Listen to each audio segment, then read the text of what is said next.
Bonjour à tous, c'est Sandrine, cette fois Bélanger. Et oui, depuis mon dernier enseignement, je me suis mariée. Alors, c'est une fierté pour moi de pouvoir afficher mon nouveau nom de famille. Alors là, je vais vous emmener dans un enseignement sur le livre d'Exode. C'est un livre que j'aime beaucoup. Ça faisait longtemps que j'avais envie de l'enseigner. Depuis, j'ai eu plusieurs occasions de l'enseigner.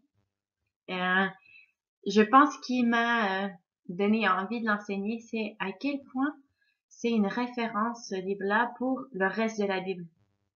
Il y a tellement de livres, les prophètes et autres, qui vont mentionner ce qui s'est passé dans l'Exode. Et puis, donc, c'est sûr qu'on voit que c'est un livre qui est très important.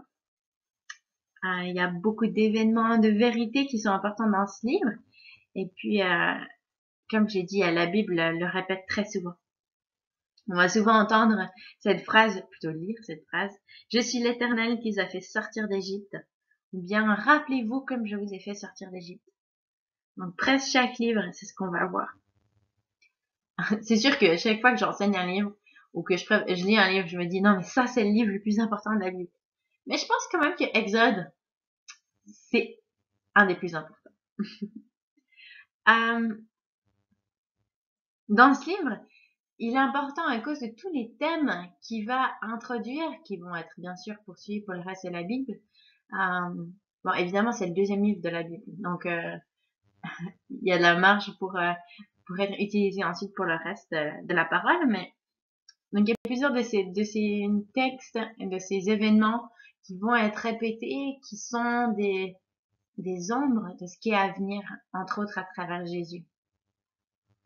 On a le thème de la délivrance, des miracles, le fait qu'ils aient été délivrés de l'Égypte, même le mot exode, donc cette sortie de l'Égypte, est un des thèmes qui est très important. Et à la fin de cet enseignement, on va développer un tout petit peu plus là-dessus.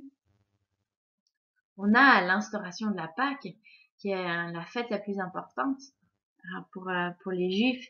Cette image du salut, le fondement de la foi pour le reste de l'Ancien Testament. Le fait que Dieu les ait sauvés de la mort, cette image vraiment aussi du salut que Jésus va amener. On a l'appel de Moïse, Moïse qui est quand même, je pense, un des plus grands leaders, et même, il est dit que le Messie va lui ressembler, car un prophète comme Moïse. Moïse, c'est aussi un homme particulier dans la Bible parce que il va avoir ce rôle de presque roi, dans le sens où ça va être un chef politique, un chef militaire, un chef social, euh, qui va gérer la constitution, entre autres. Mais c'est aussi un prêtre. C'est lui qui va avoir accès au Saint des Saints. Puis, c'était aussi un prophète. C'est lui qui transmettait la parole de Dieu. Donc, évidemment pas prophète dans le sens c'est le futur, mais un prophète dans la définition biblique de celui qui va transmettre la parole de Dieu. Mais c'est aussi un homme qui va nous encourager, pas juste par cet appel incroyable qui est sur sa vie, mais aussi par le fait qu'il va faire des erreurs. Il fuit son appel, il a des doutes, il oublie son identité de prince.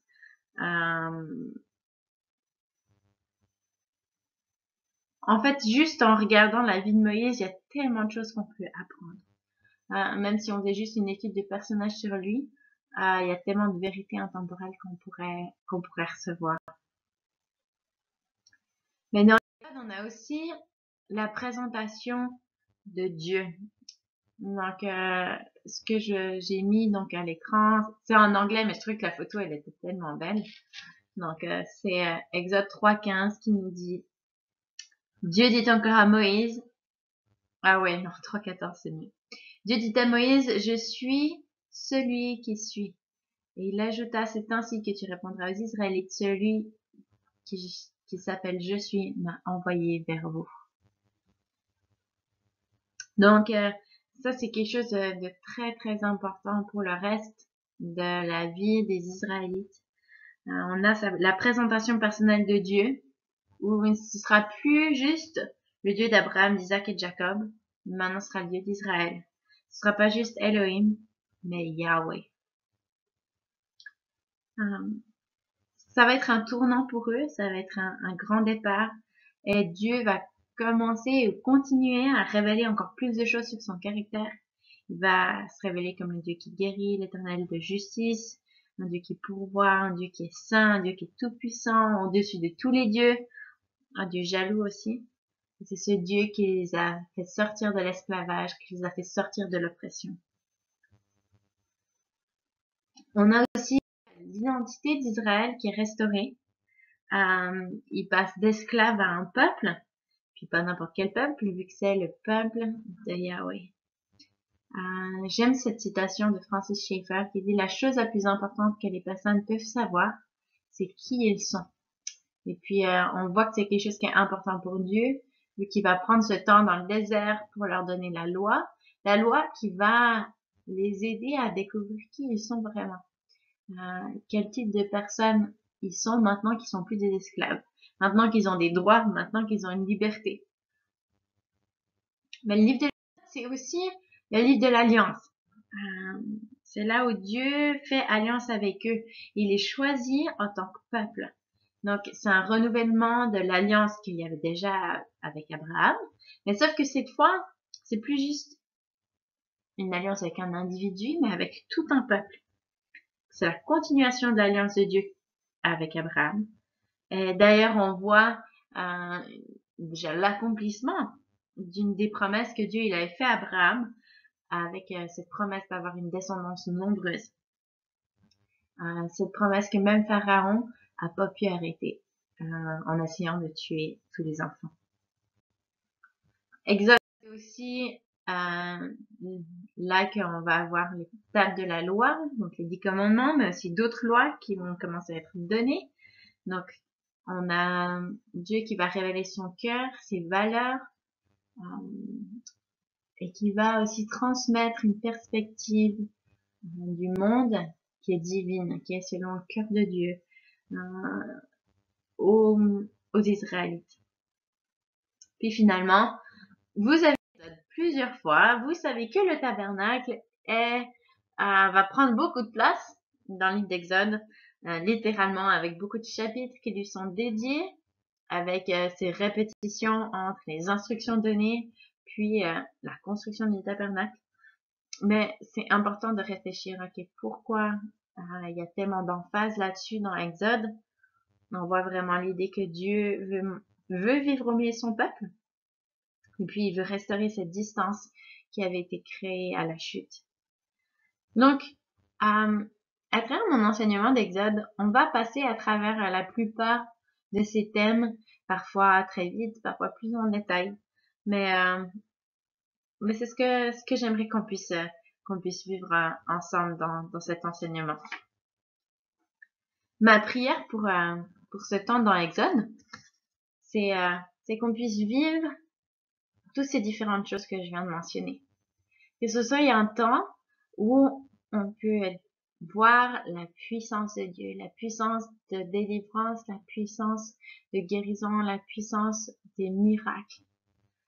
Qu'on puisse aussi le rencontrer, découvrir plus sur son caractère, qui il est, découvrir que le Dieu de l'Ancien Testament est le même que le Dieu du Nouveau Testament, découvrir son nom, mais surtout découvrir qu'est-ce que son nom a comme influence dans notre vie. Qu'on puisse de nouveau se rappeler du salut qu'on a à travers Jésus, qu'on est sauvé de la mort. Et puis, on rappelle qu'on est le temple du Saint-Esprit, que maintenant Dieu veut vivre en nous, que nous sommes le tabernacle et que sa gloire peut nous remplir comme elle a rempli le tabernacle. Alors je vais prier. Seigneur, merci pour ce livre de l'Exode. Merci pour ce temps qu'on peut passer à l'étudier ensemble. Merci pour tout ce que tu as déjà révélé à chacun des étudiants à travers leur lecture, leur observation, leur interprétation. Et je prie que tu continues de solidifier ces connaissances, que tu continues de solidifier les révélations qu'ils ont eues, et puis que ça porte de la vie. On prie pour qu'on puisse voir ta puissance, qu'on puisse te connaître toujours mieux, qu'on puisse te voir face à face, comme Moïse te voyait face à face. Qu'on puisse avoir une nouvelle révélation de ta grâce, de ta sainteté. Que tu puisses toujours plus nous révéler aussi notre identité. en tant que fils et filles de Dieu. Et que on puisse expérimenter ta présence comme jamais auparavant. Alors, Seigneur, que ta vie soit sur nous alors qu'on étudie Exode. Amen. Alors, dans cette première section d'enseignement, on va regarder un petit peu à la structure du livre, on va regarder à l'IDB et certaines conversations ou controverses qu'il y a avec ce livre de l'Exode. Et puis, on va finir avec quelques thèmes et certains passages. Alors, c'est quand même trop beau, juste de voir vraiment la grande image. L'histoire, elle commence avec les esclaves et elle se termine avec la gloire de Dieu qui entre le tabernacle. Rien que ça, c'est juste, waouh, c'est trop un bon livre. Et puis, cette image-là de l'esclave à la gloire, de l'esclavage à la gloire, c'est notre histoire. C'est ça qui est beau avec l'Exode, c'est tous les parallèles qu'on peut faire avec notre vie aujourd'hui. Donc vous savez qu'il y a différents types de structures. On a la structure des fois chronologique, des fois on a des structures biographiques, des fois on a des structures par thème, géographiques. Vous connaissez tout ça. C'est important de reconnaître que l'Exode a une certaine forme de chronologie, dans le sens où ça commence avec Moïse bébé, ensuite on a Moïse entre 40 et 80 ans, et ensuite on a Moïse après ses 80 ans. C'est ça, qui va amener le peuple dans le désert. Donc on a, c'est sûr, une base de chronologie, mais tout n'est pas toujours chronologique. On voit que les choses ont été arrangées d'une manière qui aide au niveau des thèmes en particulier. On voit que c'est une emphase qui va être mise. Par exemple, dans Exode 16 au verset 34, Aaron doit déposer la manne devant le témoignage, donc l'arche de l'alliance. Mais c'est seulement plus tard dans Exode que Moïse va recevoir l'étape de la loi. Et puis, c'est seulement plus tard qu'ils vont construire même l'arche de l'alliance. Donc, pourquoi est-ce que Moïse, ou l'auteur, ne va pas mettre les choses chronologiques? On voit ici qu'il va traiter par sujet. Là, il est en train de parler de la manne. Alors, il va terminer le sujet de la manne avant d'aller plus loin. Par exemple, dans Exode 33, verset 7, peut-être que là non plus, c'est pas chronologique. Donc, Moïse est en train de parler de sa relation personnelle avec Dieu. C'est là qu'on voit qu'il le rencontrait dans la tente de la rencontre. Je vais juste regarder. C'est ça, on voit que vraiment il parlait avec Dieu comme un ami et que son visage rayonnait. Et puis donc, non ça c'est le chapitre 33, je me suis trompée. Ouais, c'est ça. Donc 33 verset 11, l'Éternel parlait avec Moïse face à face comme un homme parle à son ami. Et puis c'est après qu'il va parler de sa rencontre de Dieu sur la montagne où il va lui demander de voir sa gloire. Alors on peut imaginer aussi de montrer d'abord Moïse qui introduit le sujet de sa relation personnelle avec Dieu, que le fait qu'il travaillait, qu'il jugeait, qu'il conseillait la nation, c'était fondé sur sa relation avec Dieu comme un ami dans l'identité. Et puis c'est sur ce fondement qu'il va pouvoir ensuite parler de son expérience, de sa rencontre avec la gloire de Dieu. Parce qu'il y a une vérité intemporelle là, de pour voir la gloire de Dieu, ça commence par une intimité, par une amitié avec Dieu. D'ailleurs, au verset 7, quand il est parlé de la tente de la rencontre, peut-être que c'est une tente personnelle de Moïse, qui lui sert de tente de rencontre provisoire, ou bien peut-être simplement c'est pas chronologique et puis qu'il s'agit bien du tabernacle, et puis c'est après que la gloire ait rempli le tabernacle.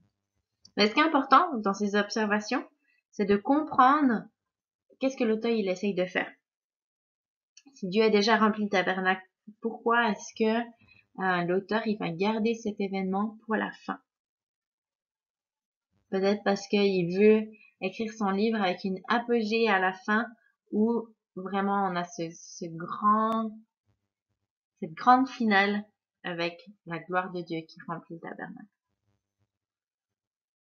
Si on regarde la structure avec un aperçu général, on a d'abord Israël en Égypte. Ensuite, on a la Pâque, la sortie d'Égypte, le voyage au mont Sinaï. Ensuite, on a l'alliance à Sinaï. Ensuite, on a les instructions pour le tabernacle. Ensuite, il y a l'incident avec le veau d'or. Aussi la loi qui est rappelée. Et puis finalement, on a la construction du tabernacle. C'est intéressant de voir qu'il y a une grande portion qui est dédiée au tabernacle avec des répétitions, d'abord les instructions, puis la construction. Alors pourquoi? Parce que c'est un événement très important. Quel était le but du tabernacle? Son but, c'était que Dieu puisse avoir un lieu où il réside au milieu de son peuple. Le but, c'était de réduire la distance entre Dieu et les hommes, un lieu où Dieu il peut régner en tant que roi d'Israël. Mais pour ça, il y avait certaines conditions pour que Dieu puisse vivre au milieu de son peuple. Alors avec la structure, ça nous aide un petit peu. On voit que on a le tabernacle, on a les instructions pour le tabernacle, ensuite on a la loi au milieu, et puis finalement on a la construction du tabernacle. Donc on voit que le peuple doit vivre en obéissance à l'alliance, dans la sainteté, être saint, pour que le Dieu très saint puisse vivre au milieu d'eux. Puis ce qui est beau, c'est comme ça se termine, puisque, comme j'ai déjà dit, ça se termine en apogée, dans la gloire, la présence de Dieu qui remplit le tabernacle. Ça commence avec le salut, et puis ensuite il y a l'alliance, et puis ça se termine avec la présence de Dieu. D'ailleurs, je sais pas vers vous, mais ça fait penser quand même un petit peu au Nouveau Testament, avec le salut par la croix, qui amène cette nouvelle alliance qui n'est plus selon la loi, mais par la grâce, et qui se termine avec la venue du Saint-Esprit, la présence de Dieu en nous. On peut même aller plus loin dans l'histoire, puisque après qu'ils aient reçu le tabernacle, qu'est-ce qu'est la prochaine étape pour eux? C'est d'entrer dans la terre promise, et puis de présenter Dieu à toutes les nations. Et puis c'est la même chose dans le Nouveau Testament, puisque après qu'ils aient reçu le Saint-Esprit, eh bien, ils vont aller prendre leur héritage vers les nations, et puis ils vont révéler, présenter leur Dieu, Jésus, le Sauveur, à toutes les nations. C'est vraiment quelque chose de fun de regarder tous ces parallèles entre l'Ancien et le Nouveau Testament. De voir tout ce que Dieu avait déjà semé dans l'Ancien Testament encore pour nous aujourd'hui. On voit vraiment ce plan rédempteur de Dieu pour son peuple, pour les hommes, qui révèle petit à petit. Et puis je pense que c'est pour ça que l'Exode, c'est un livre qui est tellement important pour nous. C'est vraiment le modèle de ce que Dieu il va faire. Donc, si on regarde à la structure plus large, on peut dire qu'on a la sortie d'Égypte, ensuite on a la loi et l'alliance, et ensuite le tabernacle. Alors voilà, j'espère que ça vous aide un petit peu, même si je suis certaine que vous avez déjà fait votre tableau horizontal, mais peut-être ça peut vous aider à ajuster certaines choses si vous voulez. Alors maintenant, on va passer à l'IDB, l'auteur en particulier. Donc, maintenant, vous êtes des très bons détectives, vous êtes des experts en observation, vous connaissez l'importance de démontrer vos réponses par des preuves internes, hein, des choses que vous avez trouvées dans le texte. Et puis, je sais que maintenant, vous voyez beaucoup plus qu'avant. Et puis, quand vous voyez des versets comme, par exemple, l'Éternel dit à Moïse, écris ces paroles. C'est dans Exode 34, verset 27. Vous savez que c'est un indice de qui est l'auteur du livre, n'est-ce pas? Ok, alors on va regarder juste quelques preuves. Par exemple, Exode 17, verset 14. L'Éternel dit à Moïse, écris ces choses comme souvenir dans le livre et déclare à Josué, blablabla. On a également au chapitre 24, verset 4, Moïse écrivit toutes les paroles de l'Éternel. Et il y en a d'autres versets que je vous ai notés. Si vous les aviez pas vus, vous pouvez aller vérifier. On a un passage où c'est Dieu même qui écrit, ou c'est Dieu en tout cas qui donne les instructions à Moïse d'écrire. On a d'autres livres de la Bible qui vont aussi soutenir le fait que c'est Moïse qui aurait écrit le livre. C'est très flagrant dans Josué 8, verset 31.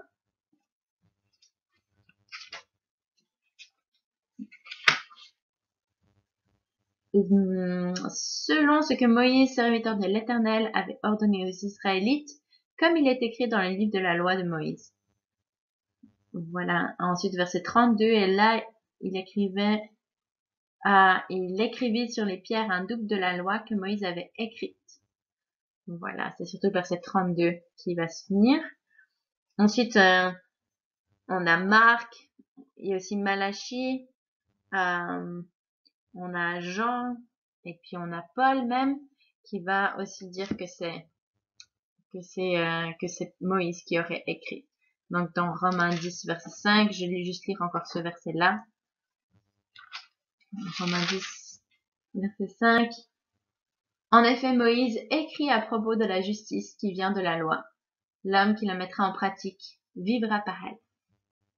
Donc ça, c'est des auteurs bibliques qui vont soutenir le fait que Moïse serait l'auteur. D'ailleurs, pourquoi est-ce qu'on veut savoir qui c'est qui a écrit le livre? Ok, là, je fais vraiment une révision pour la prochaine lecture, mais ça fait pas de mal de s'en rappeler. Parce que dans notre interprétation, on se pose toujours la question, quelles étaient les intentions de l'auteur? Qu'est-ce que l'auteur voulait dire par? Donc, on doit savoir qui était l'auteur. Alors, si on pense que l'auteur, ça peut être Moïse, qu'est-ce qu'on sait sur Moïse? Est-ce que c'est un bon candidat pour écrire le livre? Quelles sont les différentes choses que vous savez sur Moïse? On voit dans Exode que sa vie, elle est découpée en 3 périodes de 40 ans. Donc, les 40 ans qu'il est chez Pharaon. Ensuite, les 40 ans qu'il est berger dans le pays de Madian. Et puis, finalement, les 40 ans qu'il passe dans le désert à diriger le peuple d'Israël. Alors, les choses qu'on sait sur lui, on sait que c'est un fils de Lévi, donc il fait partie de la tribu des prêtres. Il est beau. Sa mère, c'est sa nourrice. Et puis même, elle reçoit un salaire. Donc c'est beau de voir comme dès sa naissance, on voit une faveur sur Moïse et sur sa famille. Ensuite, on a le Moïse qui reçoit un nom, Moshe, en hébreu. C'est une forme du verbe macha qui veut dire tirer, retirer. Ça représente aussi beaucoup d'analogies avec le mot égyptien Mosé ou Moses. C'est souvent utilisé dans les noms propres. Par exemple, on a Toutmoses ou Toutmos. Et puis, ça veut dire créer, issu ou sorti. Ensuite, on sait qu'il a frappé un Égyptien qui se battait avec un de ses frères. Et puis, il a eu peur quand puis après, Pharaon, bien sûr, il va entendre ce qui s'est passé, il va essayer de le tuer. C'est là que s'introduit la prochaine période de sa vie, où il va se retrouver dans le pays de Madian. Là, il va aider les filles de Jéthro, ou des fois, il est aussi appelé Reuel. Il va se marier à Séphora. Puis là, il a un fils qui s'appelle Gershom, ou Gershon, et c'est un mot traduit pour immigrant. On voit que dans la première partie de sa vie, Moïse va avoir très peur. Il vit dans la peur, entre autres avec Pharaon. Mais plus il va connaître Dieu, plus sa crainte va diminuer. On a plusieurs fois la répétition du fait qu'il n'a pas la parole facile, qu'il a les lèvres malhabiles. On sait qu'à la fin de son temps à Madian, il a 80 ans, Aaron en a 83. Et puis, on apprend plus tard qu'il a un deuxième fils qui s'appelle Eliezer. Et puis là, c'est beau de voir même l'évolution de Moïse à travers le nom de ses enfants. Ça commence en disant que c'est un immigrant, il a changé de pays, il a perdu sa terre un peu. Et puis, ça termine avec son deuxième fils, Eliezer, qui est mon Dieu et mon secours. Donc on voit cette évolution du alors qu'il connaît de plus en plus Dieu. Donc, je trouve que c'est vraiment beau de voir ça. On voit aussi plus tard que Moïse va devenir un juge, le premier juge en Israël. C'est celui qui va monter sur la montagne pour recevoir la loi. C'est lui qui intercède pour le peuple. Et puis, c'est aussi quelqu'un qui vit l'intimité avec Dieu, qui lui parlait à Dieu comme à un ami.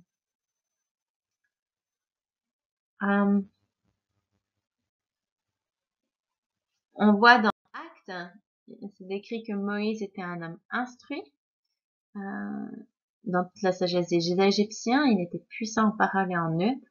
D'ailleurs, j'ai oublié de le dire, mais donc sa femme, enfin les filles du prêtre de Madian, elles vont le décrire comme un Égyptien. Elles vont dire il y a un Égyptien qui nous a sauvés. Donc on voit que Moïse ressemblait à un Égyptien, fortement. C'est évident, s'il a passé 40 ans comme fils du pharaon, il y a de quoi ressembler à un Égyptien. Mais on voit qu'il a été instruit donc dans la culture des Égyptiens, donc très certainement qu'il savait lire et écrire, qu'il connaissait différentes cultures et traditions. Il avait accès à des bibliothèques de textes égyptiens, hittites et sûrement aussi hébreux. Et donc c'est sûr que c'est des choses qui vont le rendre apte à diriger le peuple. Et puis en plus, après 40 ans de vie dans le désert comme berger avec les prêtres de Madian, ça va le qualifier aussi à diriger le peuple dans le désert. Alors c'est sûr que ça prouve rien par rapport au fait que ça pourrait être l'auteur ou pas, mais quand même, on imagine qu'en tant que fils de Pharaon, il a été aussi formé comme homme de guerre. On sait que les Égyptiens ils faisaient beaucoup la guerre, donc il a aussi toutes les qualités qu'il faut pour pouvoir diriger son peuple, le peuple de Dieu, dans la terre promise, et puis de former Israël comme une armée, puisqu'à la base c'était tous des esclaves, et ensuite dans le désert des bergers. Donc Moïse va aussi pouvoir transmettre ces connaissances-là. Mais ça c'est évidemment la tradition que Moïse a écrit l'Exode et le Pentateuque. Et donc pendant longtemps, ça a été simplement accepté que Moïse était l'auteur, en tout cas que c'est lui qui avait compilé toutes ces histoires, surtout par exemple la Genèse, c'est Moïse qui aurait simplement compilé la tradition orale. Mais dernièrement, il y a plusieurs érudits libéraux, entre autres, qui ont remis en question cette tradition. Et puis, donc on a des suggestions comme ce serait peut-être Esdras qui aurait écrit le Pentateuque, ou David, ou Salomon, ou Ézéchias, ou peut-être Josias même, à l'époque où ils ont trouvé le livre de la loi, peut-être qu'ils auraient écrit le livre de la loi. Et puis, on a donc plusieurs théories pourquoi ce serait pas Moïse. Alors pendant longtemps, il y en a qui pensaient que Moïse aurait pas pu écrire le Pentateuque parce qu'il pensait que l'écriture, elle existait pas encore. Mais bon, maintenant, ça c'est un argument qui tient plus du bout, vu que on a beaucoup de documents écrits en cunéiforme. Ils sont très vieux, même bien plus vieux que ceux de Moïse. Par contre, il y a certains érudits qui étudient en particulier la forme littéraire des textes. Donc, ils vont pas regarder dans leur unité, mais vraiment à chaque mot utilisé. Et puis, en regardant à chaque mot, ils ont remarqué des styles très différents d'écriture. Et puis même des mots très différents qui sont utilisés avec des passages, par exemple, où Dieu est toujours mentionné comme Elohim. D'autres où Dieu est toujours mentionné comme Yahweh. Des passages qui ont plus d'emphase sur la prêtrise et le sacerdoce, et d'autres où il y a une forte emphase sur Deutéronome.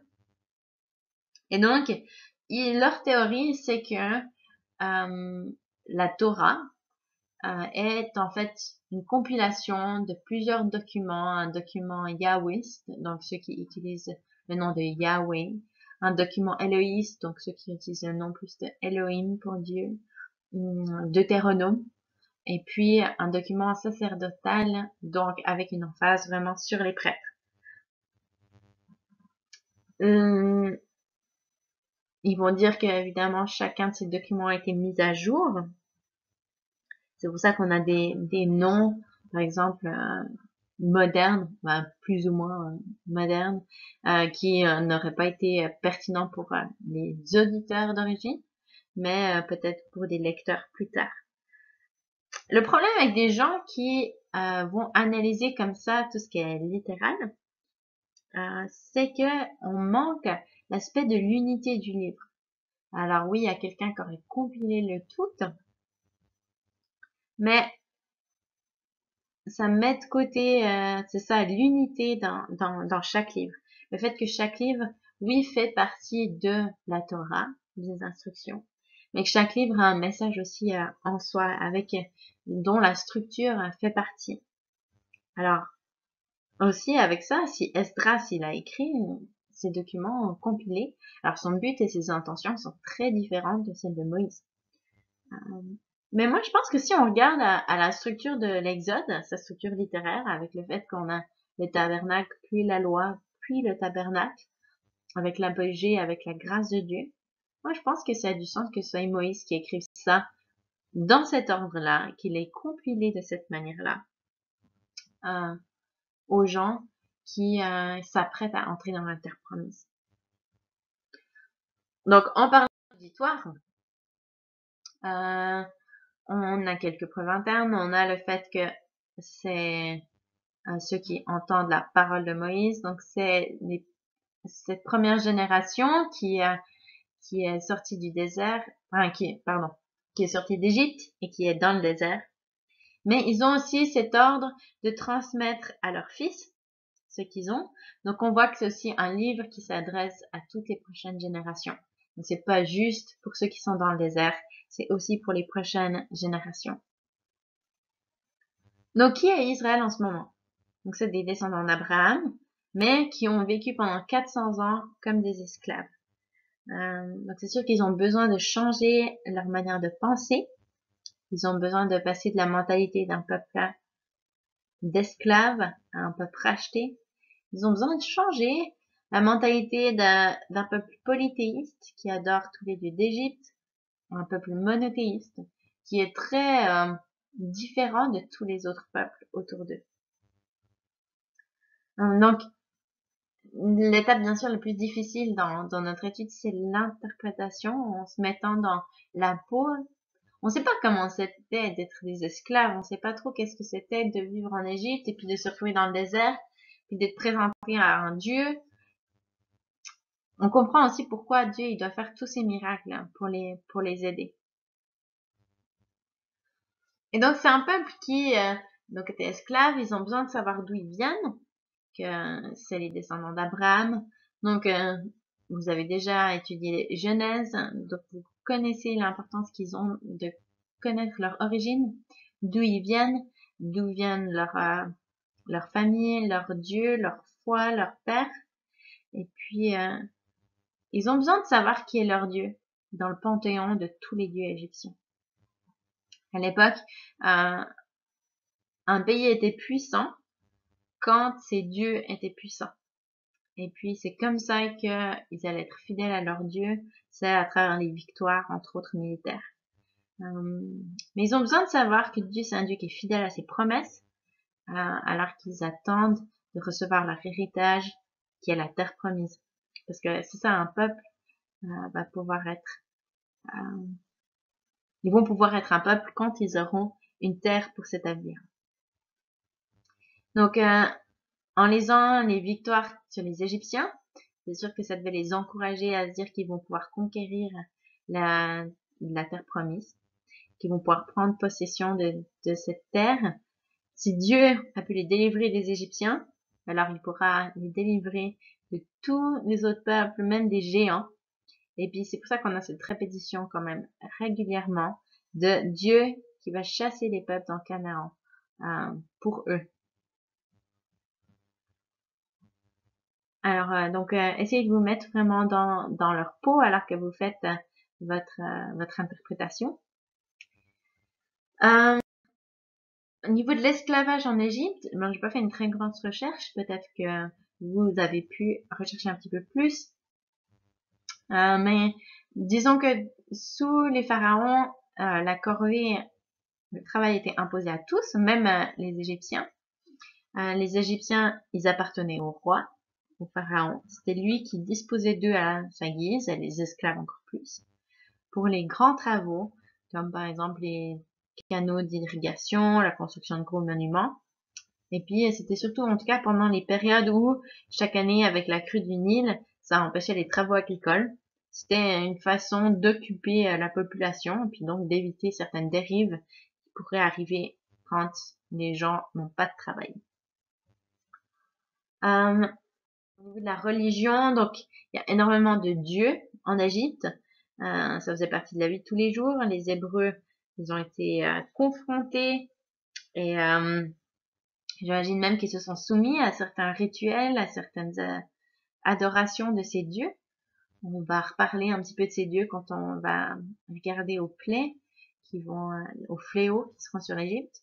Parce qu'on va réaliser que Dieu est en train de démontrer qu'il est plus puissant que tous les dieux égyptiens. Peut-être vous avez même déjà lu le document dans le cours qui parle là-dessus. On voit que Dieu, il est au contrôle. Donc c'est un changement de mentalité complet pour les Hébreux qui ont vu les Égyptiens essayer de plaire à tous les dieux. Mais c'est aussi un changement de maître parce qu'avant ils appartenaient à Pharaon qui pouvait faire de ce qu'il voulait. Puis là Dieu, il va faire de leur peuple. Mais en faisant ça, il les laisse libres de choix. Ils passent d'une propriété, un objet, un esclave de Pharaon à un fils, une personne qui a de la valeur et qui a une liberté de choix. Donc, juste, je vais faire une petite parenthèse sur ce dessin qui est devant vous, qui représente donc la mort d'un pharaon. Donc, au milieu du dessin, vous avez une balance. Et puis, c'est donc la scène de jugement qu'il y a du pharaon. Donc, le roi est amené devant les dieux. Et sa vie est donc sur la balance. Donc, on voit cette grande balance au milieu. Et puis, le cœur du pharaon, il est donc dans un bocal, dans un vase que vous voyez donc à gauche. Et puis, il est pesé, mesuré à une plume qui est donc derrière le dieu chacal à droite. Alors, la tradition disait que les dieux allaient poser 42 questions au pharaon. Et puis, si il avait péché, alors son cœur serait rendu pesant et plus pesant que la plume. Et alors ce dieu chacal allait le manger. Mais s'il n'avait pas péché, alors il pourrait rejoindre ce banquet royal et céleste qu'on voit tout en haut du dessin. Donc on voit qu'il y avait cette crainte pour les pharaons de la vie après la mort, du jugement qu'ils allaient passer devant les dieux. C'est intéressant cette histoire quand on pense au fait que au début de Exode, on a Dieu qui va endurcir le cœur de Pharaon. On pourrait le traduire aussi comme il a rendu le cœur lourd à Pharaon. Donc dans cette image-là, on peut voir comme les péchés de Pharaon qui vont faire que dans la balance, il va mériter le jugement des dieux. Sauf que là, c'est Dieu, Yahweh, qui va juger Pharaon. Alors peut-être ça vous aide à comprendre un petit peu mieux le contexte de ce passage qui est souvent difficile à comprendre. Mais comment est-ce que Dieu peut endurcir le cœur de Pharaon? Si c'est le cas des péchés de Pharaon, alors est simplement une preuve qui mérite le jugement et qui mérite la mort. Alors voilà, peut-être juste quelques notes encore sur l'arrière-plan historique par rapport aux lois. Donc les lois égyptiennes étaient assez similaires à la loi hébraïque qu'on va découvrir dans le reste de la Torah. Mais en même temps, on n'a pas beaucoup de textes de lois égyptiens. Par contre, on peut voir que Moïse, il va beaucoup s'inspirer de la loi hittite entre autres le Code d'Hammurabi, on va voir qu'il y a beaucoup de similitudes entre la Torah et ce texte-là. Par contre, ce qui va changer, évidemment, c'est les valeurs et les principes bibliques, les principes de Dieu, de Yahweh, qui va être transmis, qui sont différents de celles du monde. On va regarder tout ça quand on traversera la loi. Finalement, pas finalement, mais on continue dans l'IDB avec des questions sur la date. Donc, on a une date qui est traditionnelle pendant assez longtemps. C'était cru que l'Exode s'était produit en 1446 avant Jésus. Donc, cette date, elle est trouvée à partir de 1 Roi 6, verset 1, où il est dit que Salomon... Ah, attendez, faut que je relise. 1 Roi 6, 1.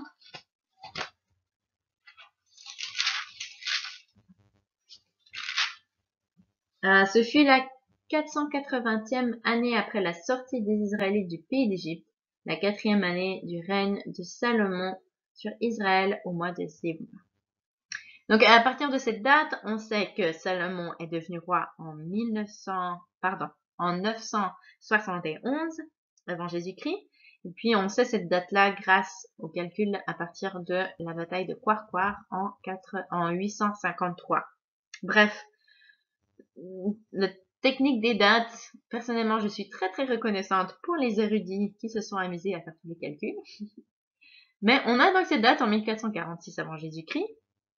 Alors, si cette date c'est la bonne, alors le pharaon en Égypte qui opprime les Égyptiens, qui opprime les Israélites, c'est donc Thoutmôsis le troisième. Et puis le pharaon pendant les plaies, donc lui ce serait le père et la mère adoptive de Moïse. Et puis le pharaon des plaies, c'est Amenhotep le deuxième. Les arguments pour cette date, on a le fait que dans Juge 11, 26, on aurait 300 ans entre Jephthé et la conquête de la terre promise. Et donc, l'autre date possible qu'on verra dans un instant, c'est 1290. Et donc, si avec cette deuxième date, on n'aurait pas assez de temps pour que le juge puisse se passer. Mais en fait, en gros, ces dernières années, il y a eu beaucoup plus de contradictions par rapport à cette date. Ah oui, peut-être juste mentionner que dans Genèse 15, 13, Dieu avait prédit 400 ans d'affliction. Et puis, Étienne va rappeler cette information-là dans Acte 7, verset 6. Mais le problème avec cette date, c'est que déjà différentes versions, traductions de la Bible ont différents chiffres. Par exemple, la Septante va parler de 215 ans et non pas 480 ans, donc dans 1 Roi 6, verset 11. Et aussi le fait que 480, ça représente 12 générations de 40 ans. Ce qui est très suspicieux parce que ça ressemble quand même pas mal à un nombre plutôt symbolique que littéral. Dans Chronique, par exemple, on a 12 générations entre Aaron et Salomon. C'est 480 ans. Mais ensuite, on a de nouveau 12 générations de Salomon au deuxième temple. Donc, on a l'impression que c'est plus symbolique que réel. 12 qui représente le chiffre de l'alliance pourrait nous faire penser à cette alliance avec Dieu qui est renouvelée de génération en génération. Bon, on va regarder à la deuxième date qui est proposée, donc 1290 avant Jésus-Christ. Donc pour cette date-là, l'avantage quand même assez important, c'est qu'il y a beaucoup de preuves archéologiques. On a la mention entre autres des Hyksos qui étaient des pharaons qui régnaient en Égypte, mais qui étaient un groupe de dirigeants sémites, donc non égyptiens. Et donc ce seraient eux les pharaons à l'époque de Joseph. Donc le fait qu'ils n'étaient pas égyptiens peut-être expliquerait la faveur qu'il y avait sur Joseph, qui lui-même n'était pas non plus égyptien. Et si c'est le cas, donc 400 plus. Donc si l'Exode a lieu en 1290, alors 400 plus tôt c'est quand il y avait Joseph, Et on arrive donc à 1720 et c'est vraiment la période où les Hyksos commençaient à régner. Donc avec des maths, on arrive à cette date de 1290. Si on prend cette date-là, alors c'est Séti le premier, qui serait le pharaon de l'oppression, et puis son fils Ramsès II, celui de l'Exode. Alors son nom, d'ailleurs, peut-être vous le reconnaissez, c'est le nom d'une des villes qui est construite par les esclaves hébreux dans Exode 1:11. Mais dans tous les cas, que ce soit Ramsès II ou Thoutmoses III, les deux étaient des grands constructeurs. Donc dans les deux périodes, on a eu beaucoup de construction.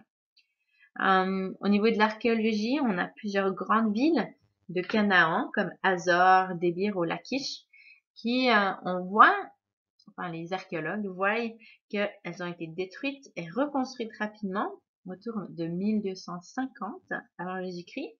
Et donc, si on prend la date de 1290, plus les 40 ans dans le désert, on arrive bien à cette date-là.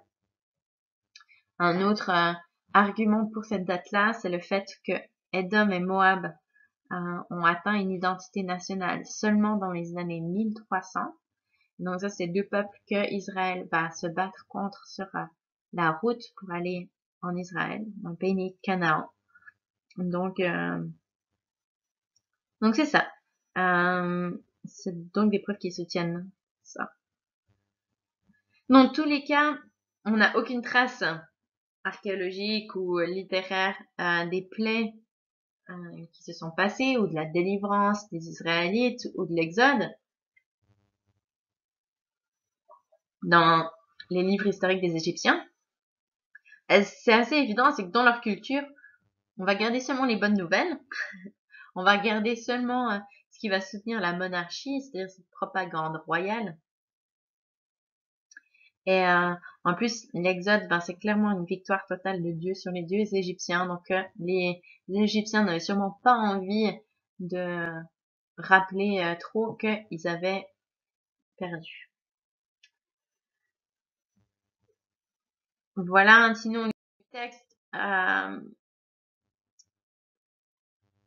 On a la dernière chose qui se passe dans le texte, c'est la mise en place du tabernacle, dans Exode 40, verset 17. C'est donc une année après la sortie d'Égypte. Donc on pourrait avoir une date de l'écriture du livre vers 1445 si on prend la première date, ou 1289 si on prend la deuxième date. Si évidemment vous pensez que c'est un livre qui a été écrit pour la deuxième génération, alors dans ce cas-là, vous soustrayez les 40 ans dans les airs, on arrive à 1405 ou 1250 ou 49. Ok. Rapidement, ça c'est une brique qu'ils ont retrouvée de l'époque de Ramsès II, donc qui est faite à base de terre du Nil. Évidemment, j'imagine que les briques ressemblaient toutes la même chose, même à la date de 1400, mais en l'occurrence, ça pourrait être une brique que les Hébreux avaient fabriquée alors qu'ils étaient esclaves. Rapidement, sur le lieu, donc dans le texte, il est dit que Moïse, il écrivait en haut du mont Sinaï, mais c'est dans la plaine qu'ils vont établir le tabernacle, donc il a aussi dû compiler certains documents depuis la plaine. Mais après, là encore, il y a plusieurs controverses sur où se trouve le mont Sinaï. Alors,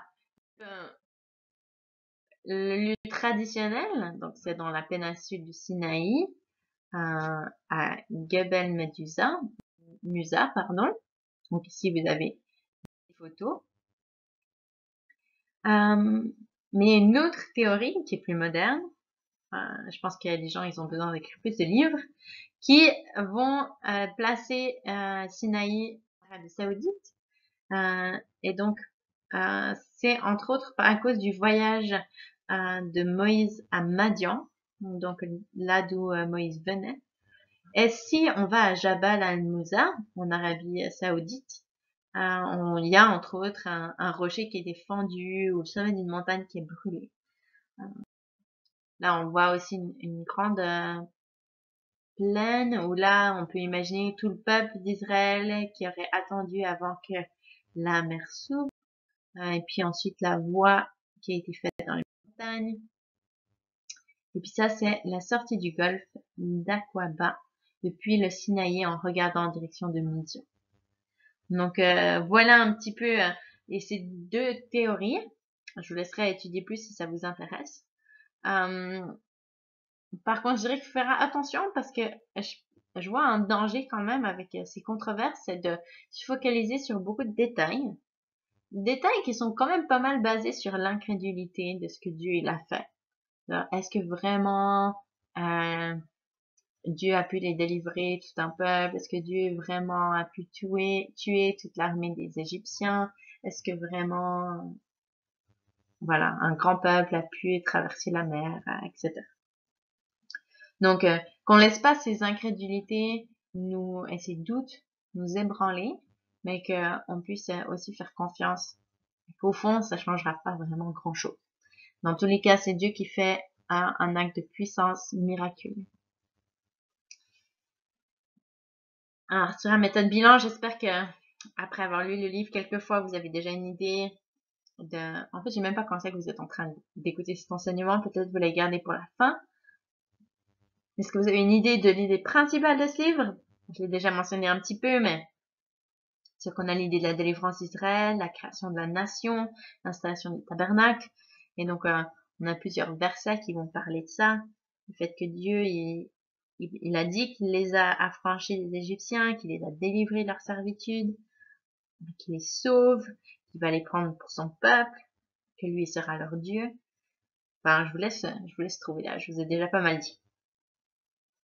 Mais pourquoi est-ce que vous pensez que Moïse, il a mis par écrit tout ça? Si on pense que l'auditoire, c'est ceux qui ont vécu tout ça, alors pourquoi est-ce que Moïse, il aurait besoin d'écrire? C'est sûr, on a l'aspect des générations futures qui ont besoin de s'en rappeler parce qu'ils l'ont pas vécu. Mais même pour cette génération-là, qui l'a vécu, ça doit leur donner du courage.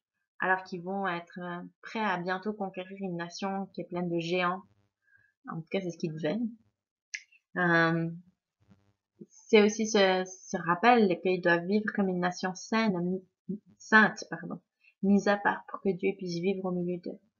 Et puis qu'elles puissent connaître leur constitution en tant que nouvelle nation avec les lois qui va définir leurs valeurs. Puis bon, évidemment, il y a tout l'aspect pratique de la construction du tabernacle, vu que en étant un peuple nomade, ils vont devoir construire et installer le tabernacle chaque fois qu'ils déménagent, pour que, bien sûr, Dieu puisse avoir un lieu où il demeure parmi son peuple. Alors voilà un petit peu pour l'IDB. J'imagine que vous avez déjà pu accumuler beaucoup d'informations vous-même, mais je voulais juste vous donner d'autres informations peut-être ou renforcer d'autres choses que vous avez trouvées. Je voulais juste terminer cette session en parlant de l'importance du témoignage de l'Exode dans le reste de la Bible. Donc on a parlé du fait que c'était important pour les générations futures de se rappeler de la délivrance qu'ils ont expérimentée avec Dieu, Dieu qui les sauve de leur oppression des Égyptiens, Dieu qui a fait beaucoup de miracles, qui a donné beaucoup de signes, qui a pourvu pour eux, qui a révélé sa gloire.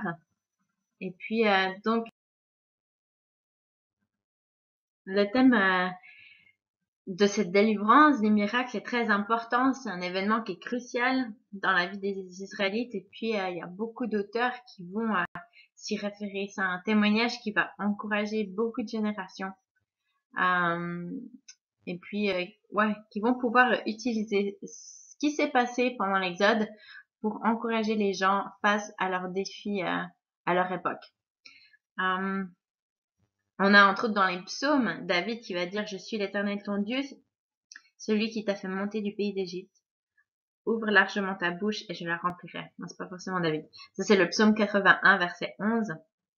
On a Ésaïe qui va en parler plusieurs fois. Entre autres, au chapitre 11, verset 16, il est dit: il y aura une route pour le reste de son peuple qui sera échappé de la Syrie, comme il y a eu une route pour Israël, le jour où il sortit d'Égypte. Donc, le contexte d'Ésaïe, on a Ésaïe qui va prophétiser au royaume du sud, à Juda, alors qu'Israël est parti en exil, le royaume du Nord, par les Assyriens. Et donc, peut-être que c'est un temps de crainte, de se dire, tiens, mais toutes ces promesses que Dieu il avait fait à Abraham, à David, alors qu'est-ce qu'il en est, vu que maintenant ils sont esclaves, opprimés par les Assyriens.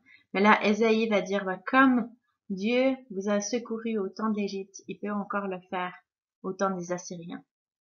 Donc on voit comme ce témoignage puissant de l'Exode va rester pertinent à l'époque des Assyriens, au temps où c'est Ésaïe qui prophétise.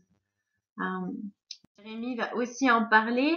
Jérémie, lui, il prophétise plus tard, toujours au royaume du sud de Juda, sous les Babyloniens cette fois.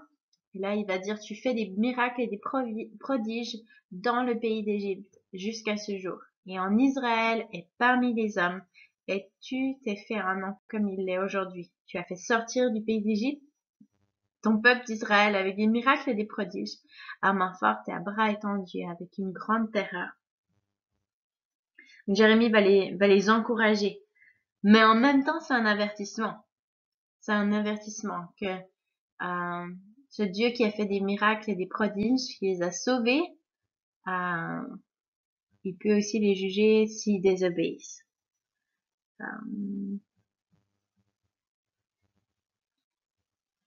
Parce que, évidemment, ce rappel de l'Exode, c'est aussi le rappel de la loi et l'importance de l'alliance que Dieu a fait avec eux.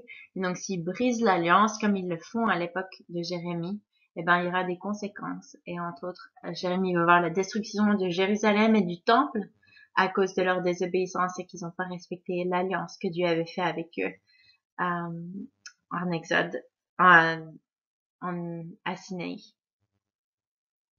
On a Daniel qui, lui, est à Babylone, alors que Jérémie est à Jérusalem. Daniel à Babylone va aussi pouvoir être encouragé. Il va rappeler à Dieu qui il est dans son intercession. Il va dire, et maintenant Seigneur notre Dieu, toi qui as fait sortir ton peuple du pays d'Égypte par ta main puissante et qui t'es fait un nom comme il l'est aujourd'hui. Nous avons péché, nous avons commis l'iniquité. Donc, en se rappelant de qui Dieu est, ça va influencer l'intercession de Daniel. Et pour moi, je trouve ça que c'est inspirant. C'est inspirant de voir comme ce qui s'est passé en Égypte à l'Exode, ça peut inspirer notre intercession, mais aussi ouais, pousser à la repentance même. J'ai parlé du royaume du Sud avec Juda et Israël, avec Ésaïe et Jérémie. Mais dans le nord, on a Osée qui va prophétiser, plus tôt évidemment. Et lui va aussi leur rappeler que moi, je suis l'Éternel ton Dieu dès le pays d'Égypte. Tu ne connais d'autre Dieu que moi. Il n'y a d'autre sauveur que moi. Donc ça, c'est un thème qui est aussi important par rapport. Oui, Dieu les a sauvés, les a délivrés, il a fait des miracles, mais aussi il s'est présenté comme leur seul vrai Dieu en Exode. Puis Osée, il va utiliser ça alors qu'il est en train de dénoncer l'idolâtrie, l'adoration d'autres dieux, et leur rappeler qu'ils ont un seul vrai Dieu. C'est l'Éternel, celui qui les a fait sortir d'Égypte. Michée qui prophétise en même temps qu'Ésaïe, aussi dans le royaume du Sud, va aussi rappeler le fait que Dieu fait des miracles et des prodiges, comme il l'a fait en Égypte, il continue de le faire encore aujourd'hui. Puis finalement, on a aussi Agé qui va le rappeler. Donc Agé, c'est un prophète après l'exil, donc au temps de Zorobabel. Donc quand Israël est sous l'occupation perse, mais que Cyrus leur permet de retourner à Jérusalem, reconstruire le temple. Et donc Agé va leur rappeler que Dieu est fidèle à son alliance, cette alliance qu'il a fait à Sinaï quand ils sont sortis d'Égypte. Et il leur rappelle que leur esprit est au milieu de vous, ne craignez pas. Quelque chose de très pertinent puisqu'ils sont en train de reconstruire le deuxième temple. De se rappeler de ce qui s'est passé aussi dans le tabernacle où la gloire de Dieu qui est venue le remplir, où Dieu veut à nouveau vivre au milieu de son peuple. Puis je pourrais continuer avec beaucoup d'autres exemples, mais je pense que il n'y a pas besoin, mais que ce qui est important, c'est de se rappeler ce que Dieu il a fait, que ce Dieu il a fait dans nos vies, ce que Dieu il a fait dans la vie des Israélites. Parce que leur histoire, c'est notre histoire. Et peu importe les défis que vous faites face aujourd'hui, eh ben, ces histoires-là, elles sont là pour fortifier notre foi dans notre intercession. On peut rappeler à Dieu qui il est, ce qu'il a fait, ce qu'il peut faire encore pour nous aujourd'hui. Et puis, ça peut donner de la vie et de la fraîcheur dans notre adoration aussi. Dire, waouh, c'est Dieu qui ouvre la mer pour nous, même quand c'est impossible. Et puis, c'est dans cet esprit d'adoration et de louange que j'aimerais terminer cette session avec un petit survol du Cantique de Moïse. Donc, on a ce chant de Moïse qui célèbre toutes ses œuvres. C'est dans le chapitre 15, donc. Et puis, dans ce chant, Moïse va dire beaucoup de choses sur qui est Dieu. Il va dire que Dieu, c'est sa force, l'objet de ses louanges, de ses cantiques. C'est son salut, son Père. C'est un guerrier. L'Éternel est son nom, magnifique en sainteté. Il n'y a personne comme lui parmi les dieux. Il est redoutable et digne de louange. Il opère des miracles et conduit par sa bienveillance. Il dirige vers ta demeure sainte par ta puissance. Mais aussi, il va dire les différentes choses que Dieu va faire, de ce qu'il peut faire. Il peut jeter dans la mer le cheval et son cavalier. Il a précipité dans la mer les chars de Pharaon et son armée. C'est des images qui sont puissantes. Ça décrit qui est Dieu. Ça décrit ce qu'il a fait. Puis, ça crée aussi une image tellement belle. Je vais juste vous redire encore une de mes préférées. Donc, c'est au verset 8 qui dit « Au souffle de tes narines, les eaux se sont amoncelées, les courants se sont dressés comme une masse, les flots se sont durcis au cœur de la mer. » Plus tard, il va dire « Tu as soufflé de ton haleine, la mer les a recouverts. » Et juste par son souffle, Dieu a la puissance sur la mer et sur l'armée de Pharaon. Il souffle, il va sauver son peuple juste d'un souffle. C'est facile. C'est ça, cette image qui est décrite. C'est pas forcément que littéralement, Dieu a soufflé de ses narines et puis la mer s'est ouverte. Mais c'est cette image que c'était facile pour Dieu de sauver son peuple. Et puis, j'espère que ces images peuvent vous encourager face aux défis que vous faites face aujourd'hui. Que Dieu est tout puissant. Et puis, j'aimerais vous encourager à prendre un temps maintenant, au milieu de votre étude. Vous avez peut-être encore des tableaux verticaux à faire, vous avez peut-être encore des choses à écrire, vous voulez peut-être travailler sur votre IDB maintenant, mais j'aimerais vous encourager à prendre du temps pour écrire votre propre cantique à l'Éternel, pour vous rappeler qui il est, ce qu'il a fait. Puis si c'est dur de voir ce qu'il a fait dans votre propre vie, alors utilisez ce qu'il a fait dans l'Exode. Parce que l'histoire dans Exode, c'est votre histoire aussi. Prenez du temps pour méditer sur les différents miracles que Dieu il a fait dans votre vie, mais ce qu'il a fait aussi dans la Bible. Rappelez-vous de sa fidélité, de sa protection, de sa délivrance, de sa puissance. Et prenez le temps de le louer. Peut-être vous avez envie d'écrire quelque chose, peut-être vous avez envie d'écrire une chanson, ou de faire une danse, ou un poème, ou peut-être vous avez envie juste d'aller vous balader, et puis prendre un temps de prière, de louange, d'adoration, pour ce que Dieu il a fait dans votre vie. Tout comme les auteurs de la Bible ont utilisé ce qu'il y avait dans Exode pour encourager les autres à leur époque, mais qu'aujourd'hui aussi vous puissiez être encouragés parce que Dieu il a fait à travers l'Exode. Alors soyez bénis dans ce temps de louange et d'adoration. Je vous encourage vraiment à prendre ce temps de pause avant d'écouter le prochain enseignement et puis de prendre ce temps de méditation sur qui est Dieu et ce qu'il a fait. Soyez bénis.